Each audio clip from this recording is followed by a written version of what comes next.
Hello and good day to you. I am Crystal Craven, and I am a singer, a songwriter, and a worship leader, and I am passionate about sharing what God inspires.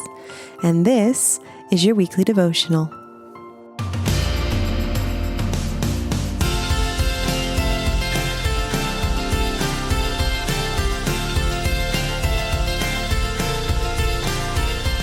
Okie dokie, we are moving right along here through Luke chapter 17, and we are in verses 7 through 10 this week, and it says, "Will any one of you who has a servant plowing or keeping sheep say to him when he has come in from the field, 'Come at once and recline at table'? Will he not rather say to him, 'Prepare supper for me and dress properly, and serve me while I eat and drink, and afterward you will eat and drink'? Does he thank the servant because he did what was commanded? So you also, when you have done all that you were commanded, say, 'We are unworthy servants. We have only done what was our duty.'" Now, before we jump in to these few verses, we need to look back to the beginning of chapter 17 so that we can remember who Jesus is talking to here. So in Luke 17:1, it says, "And he said to his disciples." So Jesus is not talking to the masses. He's not talking to the Pharisees. He's talking to his disciples. So today, these are the people who are saved, right? These are the servants of God.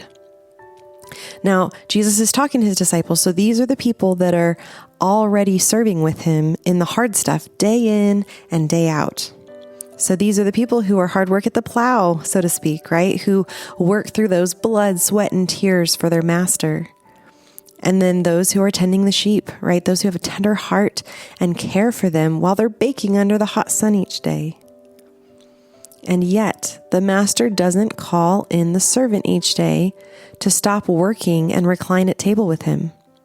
And that's not because he hates his servants or he doesn't want them to rest, but it's because there's still work to do.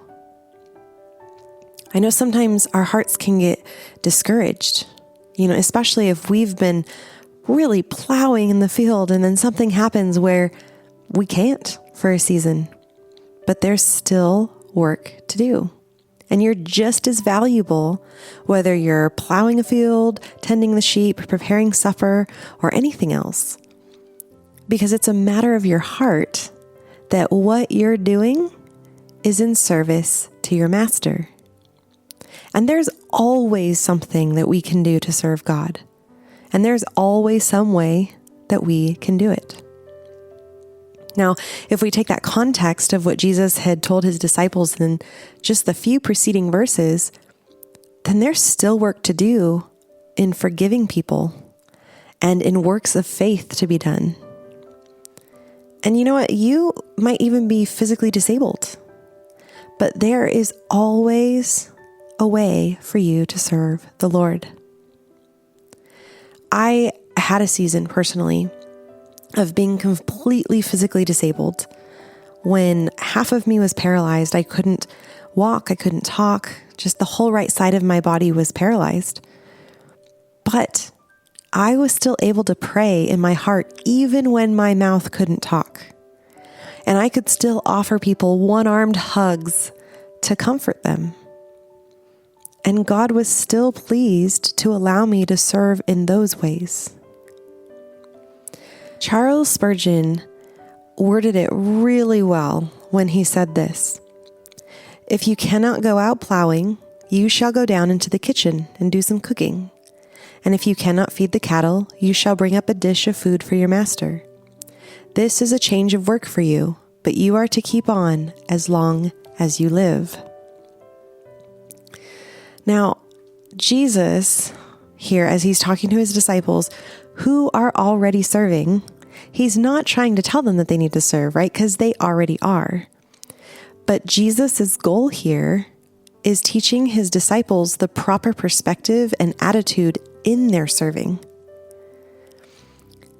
Unfortunately, pride so often becomes intertwined in how we think, and then it becomes a filter in which we view everything, whether we realize it or not. And Jesus doesn't want us to have that filter of pride. He desires humble servants, especially in light of the fact that James 4:6 tells us God resists the proud, but gives grace to the humble. And the thing is, pride will have an effect on not only our perspective, but on how effective our work is.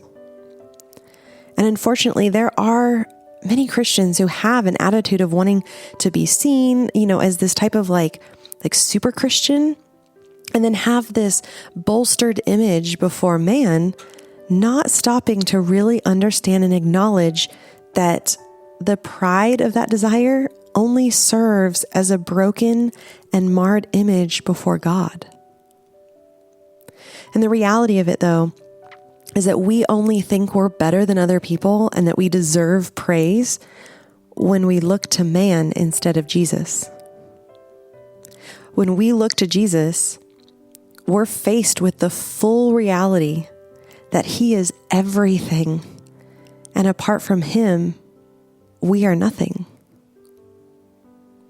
And it's in that reality of our place that we gain the correct perspective that God wants us to have.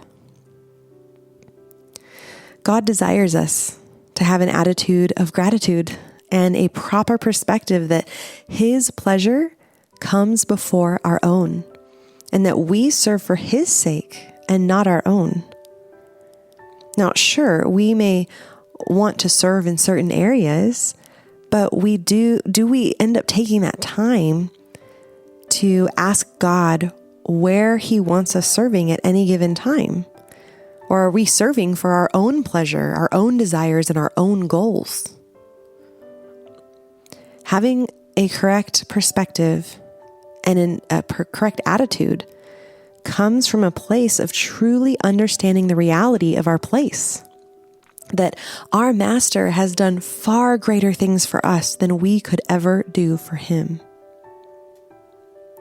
And when we let our heads and our hearts align in understanding what the Father did for us in Jesus, our gratitude will overflow into an immense desire to serve Him.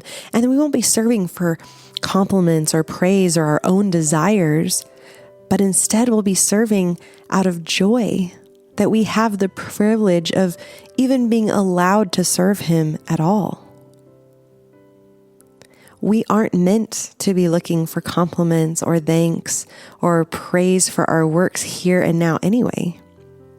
Because there will come a time when the work is done and when we are called to enter into the joy of our Master, when we hear Him say, "Well done, good and faithful servant."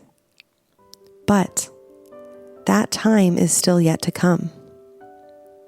So while we serve here, looking for compliments or thanks or praise and self-fulfillment will only end up serving to distract us and to bolster our pride.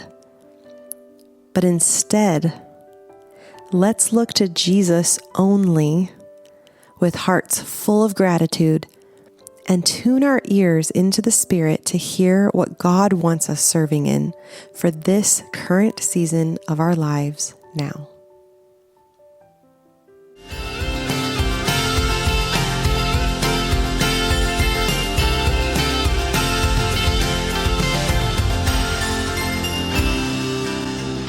For blogs, written devotionals, and originally written songs, visit crystalcravenmusic.com. And that is Crystal with a K and Craven with a C.